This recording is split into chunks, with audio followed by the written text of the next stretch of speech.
ತುಂಬ ದುಃಖಕರ ಮೊದಲೇ ಅವ್ರ ಕುಟುಂಬಕ್ಕೆ ಧೈರ್ಯ ತುಂಬುವಂಥ ಕೆಲಸ ಮಾಡಬೇಕು. ಸೊ ನಾವು ಮಾಧ್ಯಮದ ಮುಖಾಂತರ ನೋಡಿದ್ವಿ, ಗೊತ್ತಾಯಿತು. ಸರ್, ಒಬ್ಬ ಸೆಲೆಬ್ರಿಟಿ ಅಂದಾಗ ಈ ರೀತಿಯ ಒಂದಷ್ಟು ಸಂದೇಶಗಳು, ಮೆಸೇಜ್ಗಳು ಬರುವಂತ ಸಹಜ. ಆದ್ರೆ ಅಂತವ್ರನ್ನ ಕೊಲೆ ಮಾಡುವ ಮಟ್ಟಕ್ಕೆ ಹೋಗೋದಿಲ್ಲ. ಒಬ್ಬ ಸೆಲೆಬ್ರಿಟಿಯಾಗಿ ಇದು ಎಷ್ಟು ಮಟ್ಟಿಗೆ ಸರಿ ಅಂತ ಸರ್, ಖಂಡಿತ ಇದು ತನಿಖೆಯಿಂದ ಹೊರಬರಬೇಕು.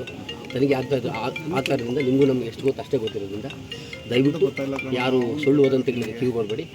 ಸತ್ಯಾಸತ್ಯತೆ ತನಿಖೆಯಿಂದ ಆಚೆ ಬಂದ. ಸುಳ್ಳು ವದಂತಿ ಏನಿಲ್ಲ. ಪೊಲೀಸ್ ಕಮಿಷನರ್ ಅವರೇ ಒಂದು ಪ್ರೆಸ್ ಮೀಟ್ ಅನ್ನ ಮಾಡಿ ಹೇಳಿದ್ದಾರೆ. ಅಂದ್ರೆ ಇದರಲ್ಲಿ ನೇರವಾದ ಆರೋಪ ಇರೋದ್ರಿಂದ ಇದು ಸಿಕ್ಕಂತ ಸಾಕ್ಷಿ ಆಧರಿಸಿ ದರ್ಶಕರನ್ನ ವಶಕ್ಕೆ ಪಡೆದಿದ್ವಿ, ಅರೆಸ್ಟ್ ಮಾಡಿದ್ವಿ ಅನ್ನುವಂಥದ್ದು. ಸೊ ಅಂದ್ರೆ ಈ ಸದ್ಯಕ್ಕೆ ಕೇವಲ ಆರೋಪಗಳಿಗೋಸ್ಕರ ಕೇವಲ ಅಲ್ಲೋಗಿ ವಿಚಾರಣೆ ಮಾಡೋದು ಮಾಡ್ತಾ ಇದ್ದಾರೆ. ಅರೆಸ್ಟ್ ಮಾಡ್ಕೊಂಡು ಬಂದು ಕರ್ಕೊಂಡ್ ಬಂದಿದ್ದಾರೆ ಅಂದ್ರೆ ನೇರವಾಗಿ ಅವ್ರಿಗೆ ಆರೋಪ ಅಂದ್ರೆ ಅವ್ರು ಭಾಗಿಯಾಗಿದ್ದಾರೆ, ಅವರೇ ಅಸಾಲ್ಟ್ ಮಾಡಿದ್ದಾರೆ ಅಂತ ಹೇಳಿ ತುಂಬ ದುಃಖಕರ ಮೊದಲೇ ಅವ್ರ ಕುಟುಂಬಕ್ಕೆ ಧೈರ್ಯ ತುಂಬುವಂಥ ಕೆಲಸ ಮಾಡಬೇಕು. ಸೊ ನಾವು ಮಾಧ್ಯಮದ ಮುಖಾಂತರ ನೋಡಿದ್ವಿ, ಗೊತ್ತಾಯಿತು.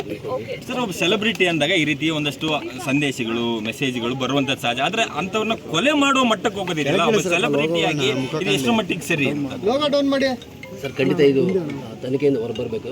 ತನಿಖೆ ಆ ಕಾರಣದಿಂದ ನಿಮಗೂ ನಮ್ಗೆ ಎಷ್ಟು ಗೊತ್ತು ಅಷ್ಟೇ ಗೊತ್ತಿರೋದ್ರಿಂದ ದಯವಿಟ್ಟು ಯಾರು ಸುಳ್ಳು ವದಂತಿಗಳಿಗೆ ಕಿವಿಗೊಡಬೇಡಿ. ಸತ್ಯಾಸತ್ಯತೆ ತನಿಖೆಯಿಂದ ಆಚೆ ಬಂದ.